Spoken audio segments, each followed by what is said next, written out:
Hi ಎಲ್ರಿಗೂ. ಇವತ್ತು ನಾನು ಈ ವಿಡಿಯೋದಲ್ಲಿ ನಿಮ್ಮೊಂದಿಗೆ ಒಂದು ರುಚಿಕರವಾದ ಲಂಚ್ ಕಾಂಬೋ ರೆಸಿಪಿಯನ್ನು ಶೇರ್ ಮಾಡ್ತಾ ಇದ್ದೇನೆ. ಇವತ್ತಿನ ಲಂಚ್ ಮೆನು ರಸಂ ಮತ್ತು ಬದನೆಕಾಯಿ ಎಣ್ಣೆಗಾಯಿ. ಮೊದಲು ರಸಂ ಮಾಡೋ ವಿಧಾನ ನೋಡೋಣ. ಮಿಕ್ಸಿಗೆ 8 ರಿಂದ 10 ಎಸಳು ಬೆಳ್ಳುಳ್ಳಿ, ಒಂದು ಕೆಂಪು ಮೆಣಸು, ಒಂದು ಹಸಿ ಮೆಣಸು, ಸ್ವಲ್ಪ ಪೆಪ್ಪರ್, ಅರ್ಧ ಸ್ಪೂನ್ ಜೀರಿಗೆ, ಸ್ವಲ್ಪ ಕೊತ್ತಂಬರಿ ಸೊಪ್ಪು, 2 ಟೊಮೆಟೊ ಸಣ್ಣ ತುಂಡು ಹುಣಸೆ ಹುಳಿ ಹಾಕಿ ರುಬ್ಬಿಕೊಳ್ಳಿ.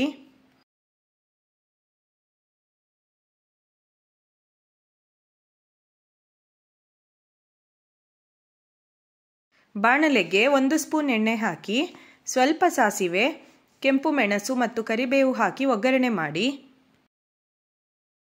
ಈಗ ರುಬ್ಬಿಟ್ಟ ಮಸಾಲೆ ಹಾಕಿ 2 ನಿಮಿಷ ಸಣ್ಣ ಉರಿಯಲ್ಲಿ ಹಸಿ ವಾಸನೆ ಹೋಗುವ ತನಕ ಫ್ರೈ ಮಾಡಬೇಕು. ಈಗ 3 ಗ್ಲಾಸ್ ನೀರು ಹಾಕಿ ರುಚಿಗೆ ತಕ್ಕಷ್ಟು ಉಪ್ಪು ಹಾಕಿ ಚೆನ್ನಾಗಿ ಕುದಿಸಬೇಕು.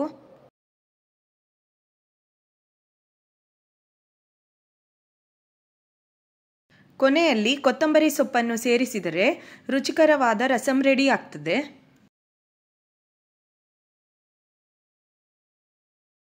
ಕೇವಲ 10 ನಿಮಿಷದಲ್ಲಿ ಈ ರಸಂ ಅನ್ನು ಮಾಡಬಹುದು. ಟೇಸ್ಟ್ ಕೂಡ ಅಷ್ಟೇ ಚೆನ್ನಾಗಿರ್ತದೆ.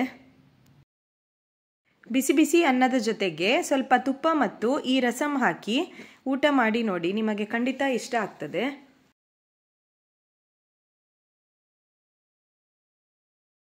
ಇನ್ನೊಂದು ರೆಸಿಪಿ ಬದನೆಕಾಯಿ ಎಣ್ಣೆಗಾಯಿ ಹೇಗೆ ಮಾಡುವುದಂತ ನೋಡೋಣ. ಈ ಥರ ತುಂಬ ಎಳೆಯ ಬದನೆಕಾಯಿಯನ್ನು ಆರಿಸಿಕೊಳ್ಬೇಕು. ಬದನೆಕಾಯಿಯನ್ನು ಕಟ್ ಮಾಡಿ ಉಪ್ಪು ನೀರಿನಲ್ಲಿ 15 ನಿಮಿಷ ಹಾಕಿಟ್ಕೊಳ್ಬೇಕು. ಪ್ಯಾನ್ಗೆ 1 ಹಿಡಿ ನೆಲಕಡಲೆ ಬೀಜ ಹಾಕಿ ಫ್ರೈ ಮಾಡಿ ಇಟ್ಕೊಳ್ಳಿ. 2 ಸ್ಪೂನ್ನಷ್ಟು ಬಿಳಿ ಎಳ್ಳನ್ನು ಕೂಡ ಸಣ್ಣ ಉರಿಯಲ್ಲಿ ಸ್ವಲ್ಪ ಕಲರ್ ಚೇಂಜ್ ಆಗುವ ತನಕ ಫ್ರೈ ಮಾಡಿ ಇಡಬೇಕು. ಇದು ಚಟಪಟ ಅಂತ ಸಿಡಿಯುವಾಗ ಎಳ್ಳು ಫ್ರೈ ಆಗಿದೆ ಅಂತ ಅರ್ಥ.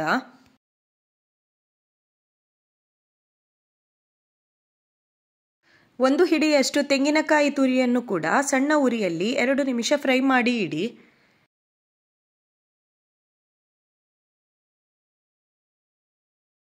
ಈಗ ಪ್ಯಾನ್ಗೆ 1 ಸ್ಪೂನ್ ಎಣ್ಣೆ ಹಾಕಿ ಸಣ್ಣ ತುಂಡು ಚಕ್ಕೆ, 2 ಲವಂಗ ಹಾಕಿ ಬೆಳ್ಳುಳ್ಳಿ ಮತ್ತು ಹಸಿ ಶುಂಠಿಯನ್ನು ಹಾಕಿ ಫ್ರೈ ಮಾಡಿ. ಒಂದು ಕಟ್ ಮಾಡಿದ ಈರುಳ್ಳಿಯನ್ನು ಹಾಕಿ ಈರುಳ್ಳಿ ಕಲರ್ ಚೇಂಜ್ ಆಗುವ ತನಕ ಫ್ರೈ ಮಾಡಿ ಗ್ಯಾಸ್ ಆಫ್ ಮಾಡಿ.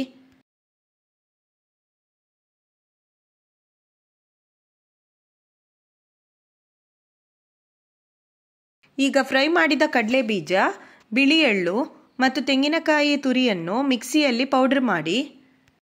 ಈ ಪೌಡರನ್ನು ಒಂದು ಬೌಲ್ಗೆ ಹಾಕಿ.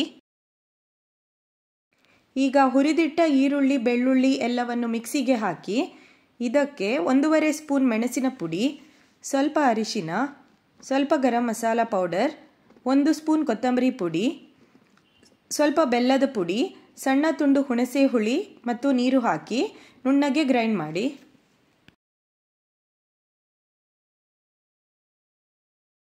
ಈಗ ಈ ಮಿಶ್ರಣವನ್ನು ಸೇಮ್ ಬೌಲ್ಗೆ ಹಾಕಿ ರುಚಿಗೆ ತಕ್ಕಷ್ಟು ಉಪ್ಪನ್ನು ಹಾಕಿ ಚೆನ್ನಾಗಿ ಮಿಕ್ಸ್ ಮಾಡಿ ಇಡಿ.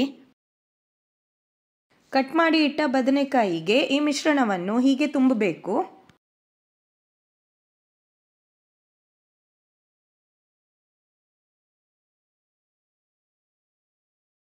ಬಾಣಲೆಗೆ 3 ರಿಂದ 4 ಸ್ಪೂನ್ ಎಣ್ಣೆಯನ್ನು ಹಾಕಿ ಸ್ವಲ್ಪ ಸಾಸಿವೆ, ಕೆಂಪು ಮೆಣಸು ಮತ್ತು ಕರಿಬೇವು ಹಾಕಿ ಒಗ್ಗರಣೆ ಮಾಡಿ. ಇದಕ್ಕೆ ಒಂದು ಸಣ್ಣಗೆ ಕಟ್ ಮಾಡಿದ ಈರುಳ್ಳಿಯನ್ನು ಹಾಕಿ 2 ನಿಮಿಷ ಫ್ರೈ ಮಾಡಿ. ಈಗ ಬದನೆಕಾಯಿಯನ್ನು ಹಾಕಿ ಮುಚ್ಚಳ ಮುಚ್ಚಿ ಸಣ್ಣ ಉರಿಯಲ್ಲಿ 5 ನಿಮಿಷ ಬೇಯಿಸಬೇಕು. ಮುಚ್ಚಳ ತೆಗೆದು ಮತ್ತೆ ಬದನೆಕಾಯಿಯನ್ನು ಒಂದು ಸಲ ಮಿಕ್ಸ್ ಮಾಡಿ ಮತ್ತೆ 5 ನಿಮಿಷ ಬೇಯಿಸಿ. ಈಗ ಉಳಿದ ಮಸಾಲೆಯನ್ನು ಹಾಕಿ 1 ಗ್ಲಾಸ್ ನೀರು ಹಾಕಿ ಮುಚ್ಚಳ ಮುಚ್ಚಿ ಬದನೆಕಾಯಿ ಬೇಯುವ ತನಕ ಸಣ್ಣ ಉರಿಯಲ್ಲಿ ಬೇಯಿಸಬೇಕು.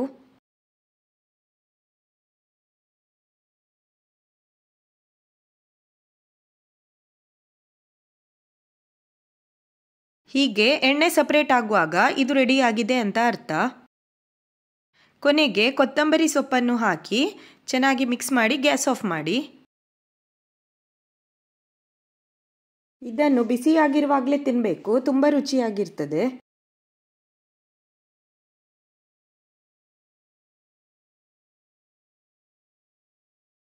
ನನ್ನ ಈ ರೆಸಿಪಿಗಳು ನಿಮಗೆ ಇಷ್ಟ ಆದರೆ ಲೈಕ್, ಶೇರ್ ಮತ್ತು ಕಮೆಂಟ್ ಮಾಡಿ ಹಾಗೂ ನನ್ನ ಚಾನಲನ್ನು ಸಬ್ಸ್ಕ್ರೈಬ್ ಮಾಡಿ.